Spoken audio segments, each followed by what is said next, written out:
disappointing weekend in the title race for Arsenal as we lose 1-2 to Bournemouth at the Emirates. Meanwhile, our title rivals, Manchester City, win 3-0 at Stamford Bridge in what is a statement to the rest of the league. And also, it was a confirmation that the title race is far from over. So, Arsenal, we had the chance to go 12 points clear at the top in the win over Bournemouth, but we managed to lose that game in the early kickoff. That was right after beating Sporting Lisbon away in the Champions League. Then on Sunday, Man City managed to win 3-0 versus Chelsea. So here, the Arsenal fans, we want to analyze this calmly after the frustrations. Every Arsenal fan is in shock. We are worried. Is it happening again? Are we going to bottle it again? The same patterns are repeating. So let's just take a look at what happened in that game. Let's look at what happened in that game versus Bournemouth in the Premier League. So first and foremost, let's check out the Arsenal game. We lost 2-1 with a goal from Junior Krupi. Junior Krupi became the first teenager to score 10 goals, and then Victor Gyökeres scored a penalty. Then Bournemouth managed to score through Scott. So as you can see, we had some few chances, but we didn't create much. But from the penalty, and Bournemouth really took the game to us. So let's look at the game where Man City beat Chelsea 3-0 at Stamford Bridge with goal from O'Reilly.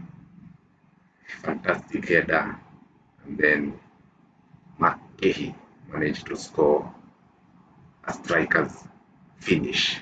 Lovely play from Jackie, who had to assist in this game and is unplayable. And then the game was finished off by Jeremy Doku. And you can see the kind of celebrations that the Manchester City fans were doing. The bottle, yeah. So that bottle, the tears from Arsenal fans is what Manchester City are drinking in. And I like the banter. It was funny, and we need more of that in football as well. Yeah. So let's just take a look at the lineups that started that game, because we have to really look at what went wrong in that game. And as you can see, Arsenal started with a strong team, but there were some few changes in the back line. Lewis Kelly making his first start in a long time, along with Ben White in the absence of Timber and Hincapie, who are the starting fullbacks. Saliba, Gabriel and Raya, same partnership there. Take Zupamendi and Rice in the midfield. And then we had Martinelli, Havertz, and had Madueke in the center of the pitch. Then the striking was Victor Gyökeres, who was up front to partner with Havertz. So as you can see, we are going with the 4-2-3-1 formation, and it caused us problems because Havertz is not really a number 10 in that role and was quite struggling to keep hold of the ball. Yeah. And when we were in the counter attack, especially there was a pass where Rice had to feed Martinelli, but he chose to feed Gyökeres. So there was a lot of tension in the stadium as well when we conceded the first goal, and that really shocked the players. Then we made 5 substitutions: Eze for Havertz, Nauman for Madueke, Trossard for Martinelli, all in the 54th minute. And then Mosquera for White and Gabriel Jesus for Zubimendi. But that was not enough to secure a win for Arsenal.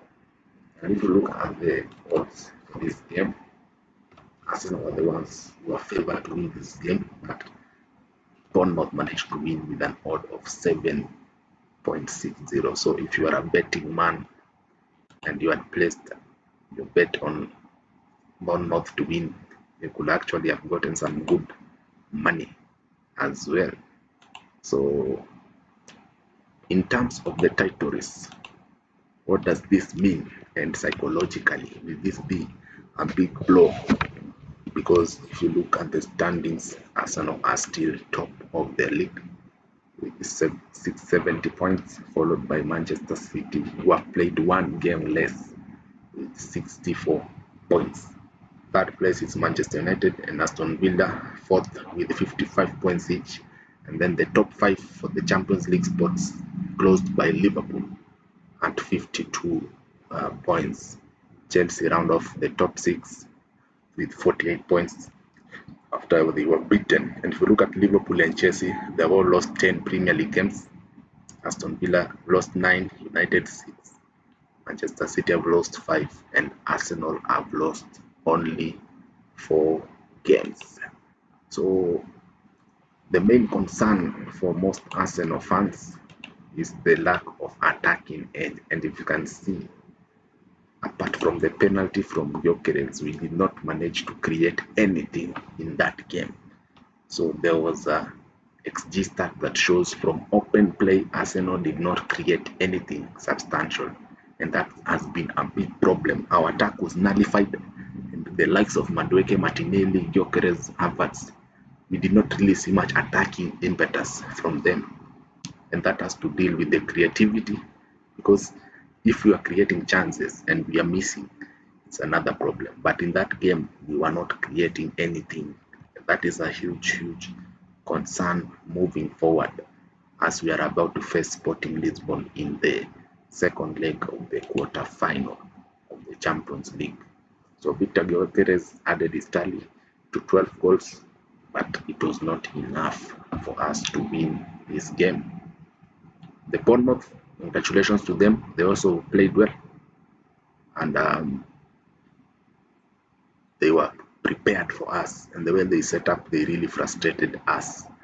So our open play XG was 0.19, which is lower than our home record in 21-22, 0.17 versus Crystal Palace. So this was our worst attacking performance for a very long time, and it signals that the players were not up for it. The only positive, we are still top of the league with a huge cushion, but now it is not time to drop any more points, especially as we are going to face Man City at the end of this week. So by the end of this week, we could be either 9 points clear, or we could be 3 points clear ahead, or we could be 5 if we draw. If we draw, it will be 6. If we win, it will be 9. If we lose, it will be 3.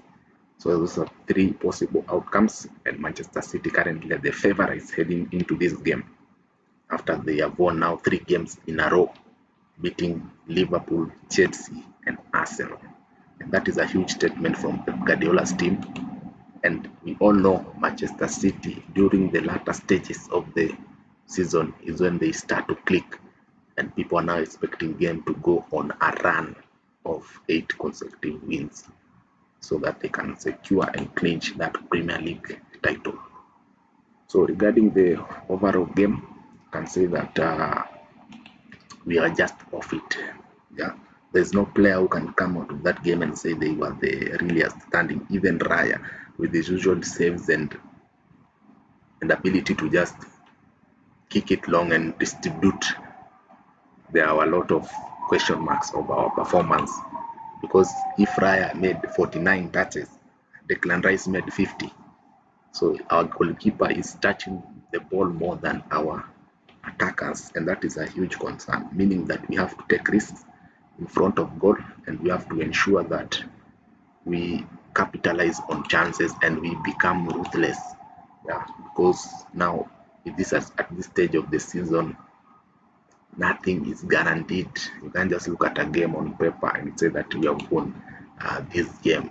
You have to fight until the end, and that is what Arsenal we need to do. We need to not give up on this league, because it's still far from over. Still many games to come.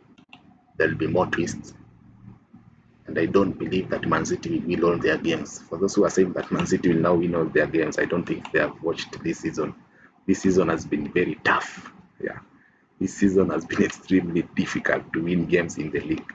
So our next game will be Arsenal versus Sporting Lisbon on Wednesday 15th, and I'll be doing a live watch along for that, followed by our huge build-up for the Manchester City vs Arsenal game.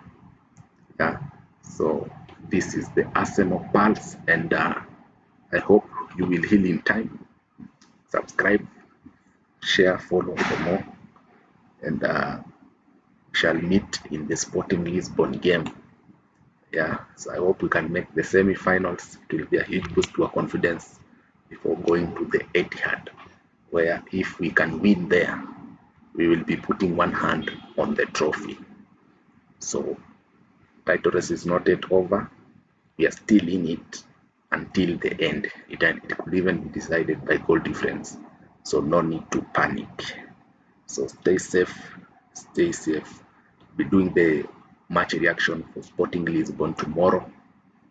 Let's check the injury updates, what Mikel Arteta said, and hopefully to be in high spirits for that huge semi-final, because it will be a chance to go to two back-to-back semi-finals in the Champions League, which will be a huge boost in confidence.